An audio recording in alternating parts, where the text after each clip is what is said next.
وما كان لنا أن نعي ذاتنا أو نقدر على تبني المجتمع الأيكولوجي ما لم نفهم لغة النبات والحيوان. هكذا كنت سأطفي المعاني على ذكرياتي مع نباتاتي وحيواناتي التي لا تنفك تراودني بلا انقطاع. لا أبرح ألاقي الصعوبة في ضبط عواطفي الجياشة التي لا يمكن أن تزودني بها أي رواية كلما خطرت ببالي فلاحة أبي في أحضان السهول الملاصقة لحواف الجبال، حيث يقوم بإعدادها وزراعتها منذ بدء الربيع إلى أن يغمض الخريف عينه ليحصد الغلال ويدرس الحبوب ويكدسها. وأسفاه، لماذا لم أفهم تماما أولئك السائرين على درب الإله؟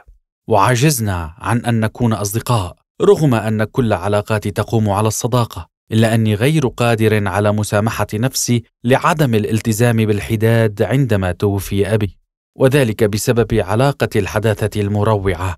ربما كان أبي أكثر الآباء وهنا، لكنه كان أحد عباد الله النزيهين المستقيمين. رغم كل شيء فالآباء الفلاحون هم الأكثر قيمة وقدرا حسب رأيي. كانت جميع علاقات القرية تتبدل وكأنه أكل الدهر عليها وشرب، أو كأنها محاولات مرحلة مجهولة تحتضر. هذا واعتبر اللجوء إلى المدينة هربا من القرية جرم بحد ذاته، ولا يساورني أدنى شك في أن الحياة المثلى للإنسان تتحقق في القرى الأيكولوجية، لا في بنى المدن السرطانية للحداثة للمدنية برمتها. ولا يمكن السماح للمدينة أن تغدو مكانا صالحا للسكن إلا إذا تناغمت كليا مع القرى الأيكولوجية. إني أصف الشعوب الآهلة منذ القدم إلى اليوم في كنف هذه السلاسل الجبلية الممتدة من أمونوس إلى زاغروس بالعابرين المقدسين على درب الآلهة المتربعة على عروشها في قمم تلك الجبال الشاهقة. لقد أصبحت مقتنعا يقينا أن نقيض التهمة المسمى بالرجعية بموجب منظور الحداثة هو الصحيح دون ريب، فباعتبار أن التميز بين الرجعية والتقدمية هو حكم أيديولوجي، وأن تحليل ذهنية الحداثة الرأسمالية يعني الغوص في الأعماق الإنسانية الحقة، لأنها ليست رجعية فحسب بل ولأنها العدو اللدود للبشرية، فكل إيمان بأني حققت بذلك العودة الكبرى إلى الحرية وبالنجاة من سعير الحداثة المؤلفة من نزعة الربح والصنعوية والدولتية القومية. غدا كل شيء مفهوم أكثر، ما ينم بدوره عن غنى معاني الحياة والجثوة الكومة الترابية المتبقية من العهد النيوليتي، والتي أستمتع بمنظرها بكل اهتمام وهيام، لا أبدلها حتى بنيويورك.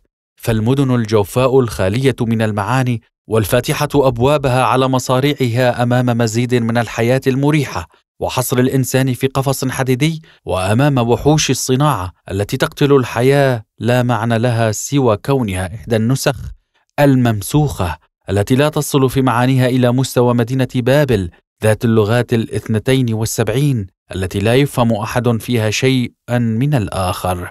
ولا يراودني أدنى شك من أن خلاص البشرية يمر من هدم البنية السرطانية للنزعة المدينية هذه.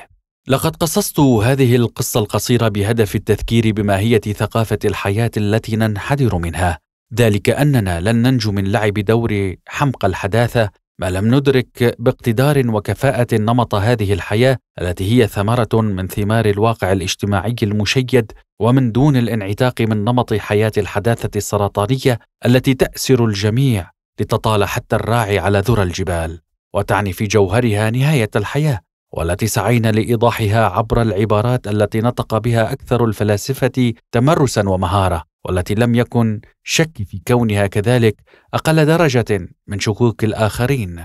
فلن نستطيع العيش ضمن الحياة الحرة التي مهدنا لها بذهنيتنا وإرادتنا، الفكر، التنظيم، الفعل، وضمن كل غناها الذي تتميز به هي ومصادرها. سوف نعي عاجلا أم آجلا أنه من المحال العيش بصواب في أنماط حياتنا الراسية على تصورات خاطئة.